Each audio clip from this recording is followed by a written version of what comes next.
현주와 함께 해요 재정관리 유익하고 신뢰가는 재정정보 같이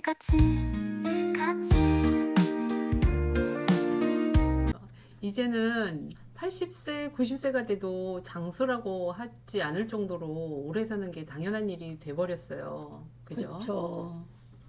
그리고 앞으로는 80세 자녀가 100세 부모를 신경 써야 되는 시대가 이제 도래합니다.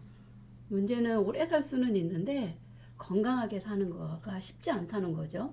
많은 사람들이 식생활을 보면 미국에 살면서 서구화된 미국뿐만 아니라 한국에서도 뭐 피자니 햄버거니 뭐 서구화된 식생활뿐만이 아니라 온갖 스트레스로 인해서 당뇨는 뭐 유전이 아니어도 후천적 당뇨가 많이 생기고요. 혈압, 고지혈증 여러 가지 질병을 안고 살죠. 예, 저 역시 뭐 갱년기 증상을 포함해서 에너지도 떨어지고 당대사도 좀 원활치 않고요. 그래서 자꾸 단 거 먹게 되고 살도 더 찌고 있어요. 그래서 요즘은 오래 살고 싶어서라기보다 아프지 않고 살기 위해서 바람직한 식습관도 갖고 중요하죠. 운동도 하려고 노력을 하는데요. 전 그게 쉽지는 않더라고요. 그렇죠? 그렇죠.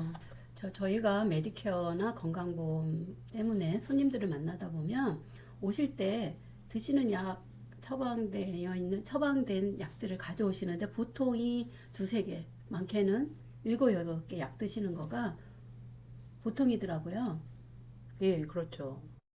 근데 그분들 중에도 자기가 건강이 좋지 않다고 생각하시는 분들은 많지 않으시더라고요. 그쵸. 약은 드시는데 제가 보기에도 건강해 보이세요. 그리고 본인들이 다 약 먹고 수치가 컨트롤이 되니까 뭐 특별히 병원 갈 일은 많지 않으시고 정기적으로 처방 받으시고 건강한 상태로 일상생활 하시죠. 예, 예. 일상생활에 불편이 없으니까 아프다는 생각을 못 하시는 것 맞아요. 같아요. 예. 근데 이제 우리가 뭐 지금은 괜찮더라도 나이가 점점 들면서 신체 기능도 더 약화될 거고 병세도 깊어질 가능성이 높죠. 그쵸.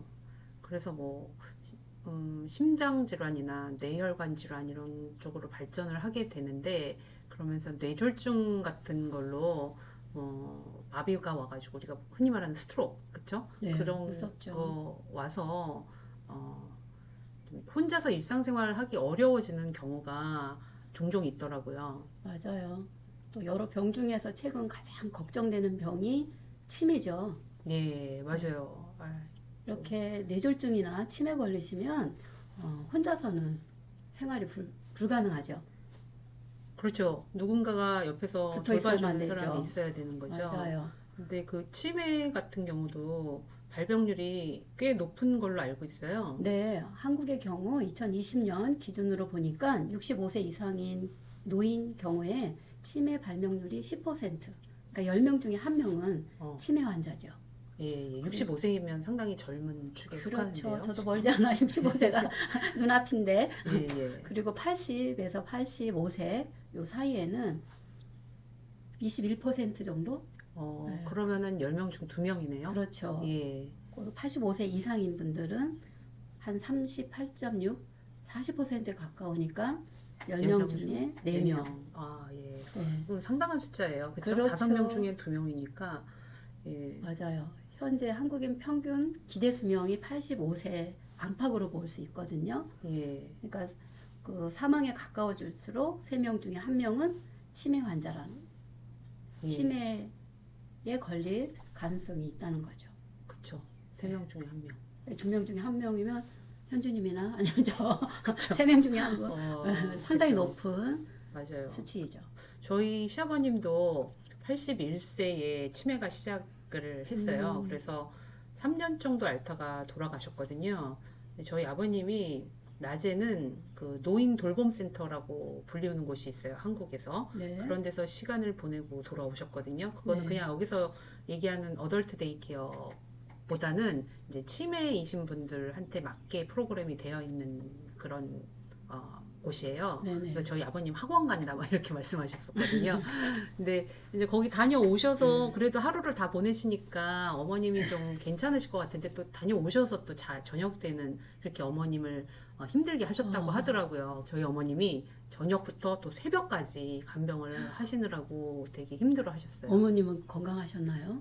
건강하신 편이었죠. 근데 그 3년 수발하고 나셔서 너무 힘드셔가지고 나중에 아버님 돌아가셨을 때 또 병이 이것저것 생기시더라고요. 맞아요. 병간호가 길어지면 간호하신 분이 먼저 돌아가시는 경우도 봤어요.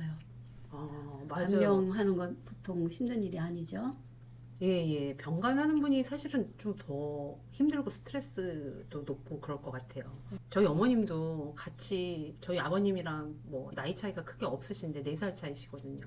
그런 분이 이제 간병을 하게 된 거고 네네. 저희는 자식이지만 또 지구 반대편에 나와 있어서 그렇게 80이 다 되신 안타깝죠. 어머님을 도와드릴 수가 없었어요. 그 짐을 덜어드릴 수가 없어서 너무 이제 속상하셨겠네요. 죄송하고 안타깝고 그렇더라고요.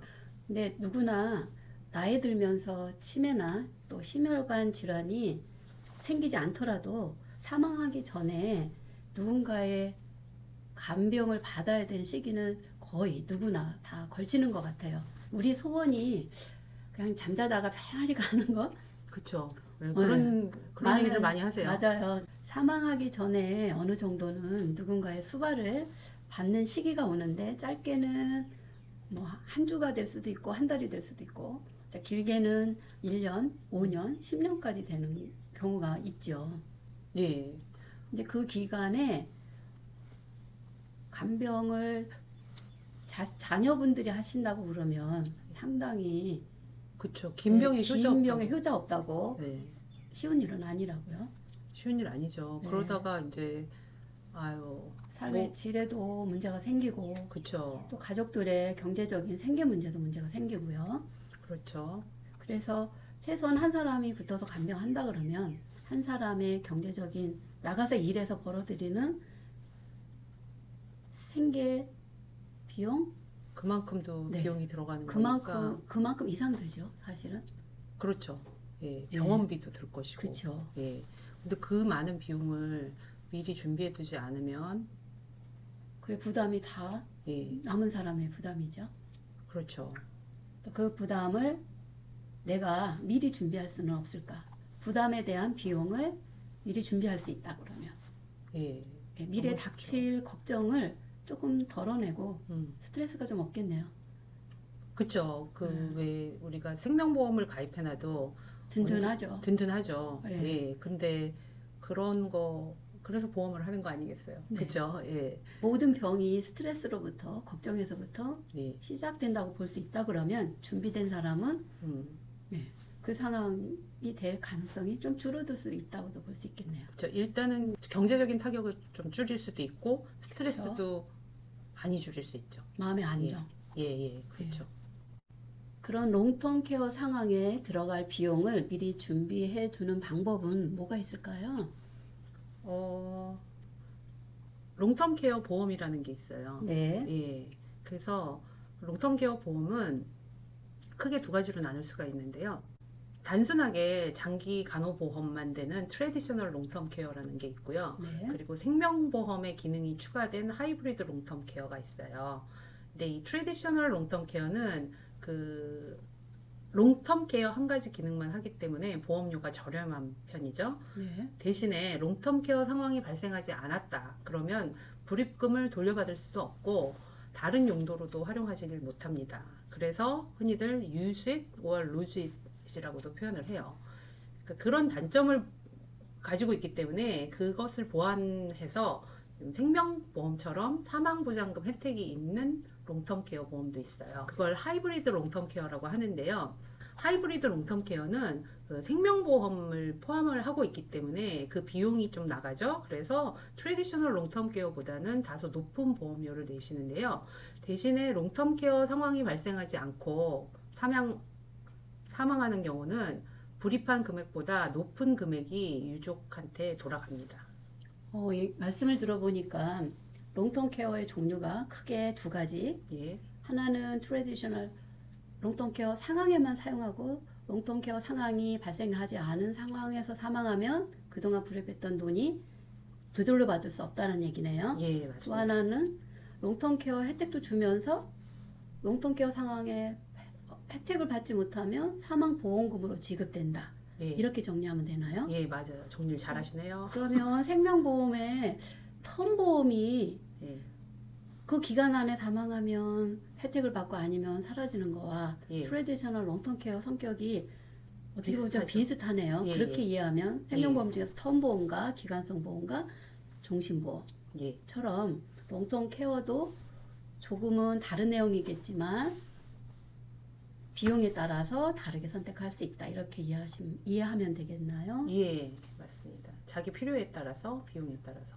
지금 설명을 들어보니 처음에 장수 시대에 오래 살지만 건강하게 오래 사는 것도 중요하고 롱텀 케어 발생률이 85세 넘으면 3명 중에 1명이고 예, 또 사망 직전에 어떤 형태로든 간병 상태, 간병을 받아야 되는 상태에 있을 것에 대해서 걱정이 많은데 이 부분을 롱텀 케어로 준비하면 좋겠다는 생각이 듭니다.